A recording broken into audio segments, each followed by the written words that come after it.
Good morning class. आज हमें study करना है रेंज ऑफ फ्रीक्वेंसी के बारे में। जो ह्यूमन ईयर है उसकी एक पर्टिकुलर रेंज होती है फ्रीक्वेंसी की। पर्टिकुलर रेंज होने का मतलब है हर तरह की फ्रीक्वेंसी को ह्यूमन ईयर नहीं सुन सकता। तो वो रेंज क्या होती है ह्यूमन ईयर की? वो रेंज होती है 20 हर्ट्ज से लेकर 20,000 हर्ट्ज तक। Hertz is the unit of frequency, ये हम पहले पढ़ चुके हैं। मतलब ह्यूमन बींग्स जो है वो 20 हर्ट्ज और इससे ज्यादा कितनी 20,000 हर्ट्ज इतनी रेंज ही सुन सकते हैं। 20,000 हर्ट्ज को हम 20 किलो हर्ट्ज भी लिख सकते हैं। कहीं कहीं पर आपको ये लिखा हुआ मिलेगा। तो ह्यूमन ईयर की रेंज क्या हुई? ऑडिबल रेंज 20 हर्ट्ज से लेकर 20 किलो हर्ट्ज तक। अब क्या होता है, एक पॉसिबिलिटी ये भी है कि ये तो ह्यूमन ईयर ही सुन सकता है ना ये वाली आवाज तो, लेकिन इससे कम फ्रीक्वेंसी भी एग्जिस्ट करती होगी और इससे ज्यादा फ्रीक्वेंसी भी एग्जिस्ट करती होगी। तो जो लेस देन 20 हर्ट्ज की फ्रीक्वेंसी होती है उसे इंफ्रासोनिक कहा जाता है। यहाँ जो सोनिक वर्ड यूज किया गया है, सोनिक वर्ड यूज किया जाता है साउंड के लिए और इंफ्रा वर्ड यूज किया गया है लेस के लिए।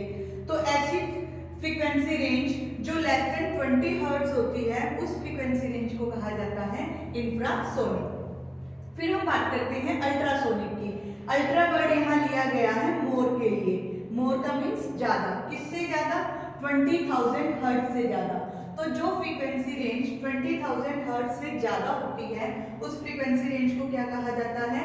अल्ट्रासोनिक साउंड वेव्स कहा जाता है। तो ये जो फ्रीक्वेंसी रेंज थी 20 हर्ट्ज से लेकर 20 किलो हर्ट्ज तक की, इस फ्रीक्वेंसी रेंज को हम क्या कहते हैं? इस फ्रीक्वेंसी रेंज को कहते हैं ऑडिबल रेंज। ऑडिबल का मतलब जो सुनी जा सकती है। और कौन सुन सकता है?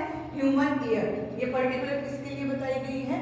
ह्यूमन ईयर के लिए। तो ह्यूमन ईयर की ऑडिबल रेंज है 20 हर्ट्ज से लेकर 20 किलो हर्ट्ज तक। फिर हम स्टडी करते हैं ये जो अल्ट्रासोनिक वेव्स होती है इसको अल्ट्रासाउंड भी कहा जाता है। इस अल्ट्रासाउंड का यूज होता है। अल्ट्रासोनिक वेव्स को हम क्या कहते हैं? अल्ट्रासाउंड। और अल्ट्रासाउंड वेव्स जो होती हैं इनको यूज किया जाता है अलग अलग पर्पस के लिए। किस पर्पस के लिए हम यूज करते हैं? सबसे पहले है मेडिकल साइंस में।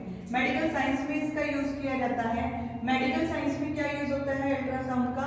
हमारा जो एब्डोमेन होता है, एब्डोमेन कैविटी के जो प्रोसेसिंग होती है उनको डिटेक्ट करने के लिए, वो प्रॉपर फंक्शन कर रहे हैं या नहीं कर रहे, उसको डिटेक्ट करने के लिए मेडिकल साइंस में इसका यूज किया जाता है। किस लिए? For detecting internal organs.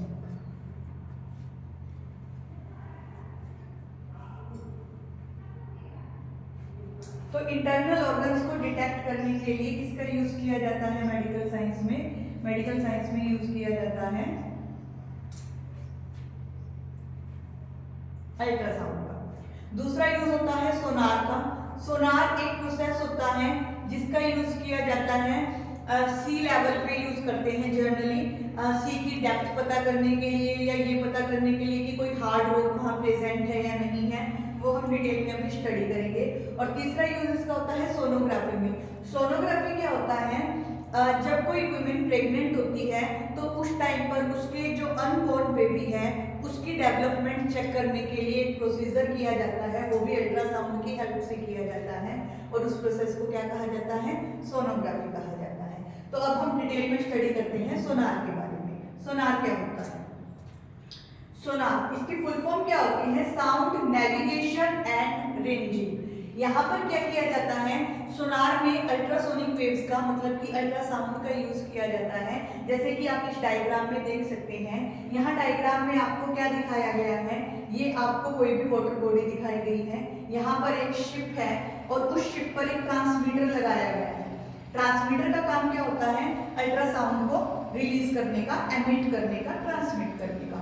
तो यहाँ से अल्ट्रासोनिक वेव जो है वो ट्रांसमिट होगी, नीचे वो जाएगी और जैसे ही उसके रास्ते में कोई भी हार्ड ऑब्जेक्ट आएगा ये उससे टकरा के वापस आ जाएगी। मतलब वहां पर क्या होगा? Reflection of sound. टकरा के ये वापस आ गई तो जितने टाइम में ये नीचे गई और वापस आई, हमें speed of sound in water पता है कितनी होती है। उसकी हेल्प से हम ये फाइंड आउट कर सकते हैं कि कितने डिस्टेंस पर सी बेड है। सी बेड मतलब सी की डेप्थ एक्चुअल में कितनी है। तो सोनार की फुल फॉर्म क्या होती है? Sound navigation and ranging. ये आपको अच्छे से करना है क्योंकि ये इम्पोर्टेंट है, आपसे डेफिनेशन पूछ ली जाती है या आपसे यूज पूछ लिया जाता है कि इसका यूज किस तरह से होता है। तो इसका यूज होता है to detect the depth of sea. किस तरह से होता है ये आपको समझ में आ गया, तो आप इसको अच्छे से रीड कर लेंगे। Okay, thank you.